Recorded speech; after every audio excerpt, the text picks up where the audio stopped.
All right, as the year winds down, it's time to bring our viewers a special segment I've been working on in conjunction with my year in review. I caught up with some of my colleagues here on One American News to chat about some of the major stories that made headlines this year, and here's what they had to say. Check it out.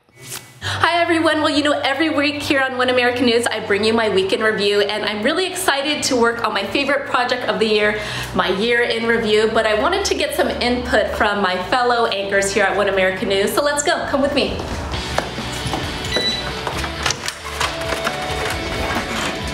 Hey there, Alex. Hope you had a good show. What do you think one of the top stories is of the year?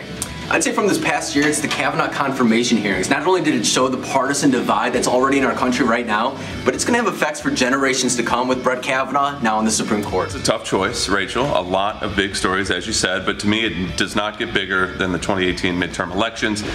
Republicans picking up 2 seats, 53 to 47. That means a lot when it comes to judges that President Trump nominates. Hey Greta, what do you think one of the top stories is of 2018? I think the top story of 2018, hands down, is the economy. It's been a never-ending story all year. The job growth is amazing. The gains we've seen in the stock market are amazing. I'm excited to see it continue through next year. I believe one of the biggest stories of 2018 was when President Trump moved the U.S. Embassy from Tel Aviv to Jerusalem, fulfilling a campaign promise that many of his predecessors said they were going to do, and now other countries, they want to move their embassies as well. I think I'm going to have to go with the Singapore summit back in June between President Trump and North Korean leader Kim Jong-un. Not only was such a historic and pivotal moment for President Trump and the U.S., but I think it's also leading the Korean Peninsula toward the path of denuclearization. Hey Rach, well, you know what, a lot of options come to mind, but I think the one that sticks out the most are the 2018 midterm elections. I think President Trump's campaign blitz really helped Republicans grow their majority in the Senate, and that's going to have some major implications moving forward when it comes to judicial nominees. I'd have to say the migrant caravan. I just think, you know, it's first of all the biggest caravan we've seen. It's the caravan of caravans, 5,000 people, the biggest group that first initially traveled to the southern border here.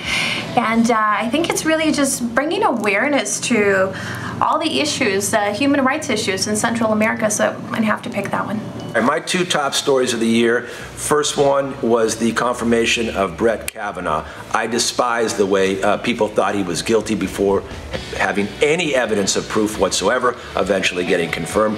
Second one is the California wildfires recently, North and South California. In Northern California, many lives were lost. Many homes throughout the state were destroyed. Hey Rachel, you know, I'd have to say one of the top stories is the Singapore summit. Never in the world have we seen a sitting U.S. president sit down with a North Korean leader. They shook hands.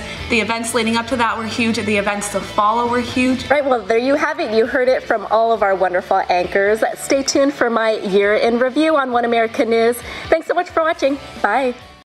All right, some good times there behind the scenes. I had a lot of fun doing that segment. All right, my year in review will be airing sometime after Christmas. Stay tuned for that at the end of December. Want to see more videos like this? Click on the link below and subscribe to One American News on YouTube. And call your cable provider and kindly demand that One American News is added to your lineup.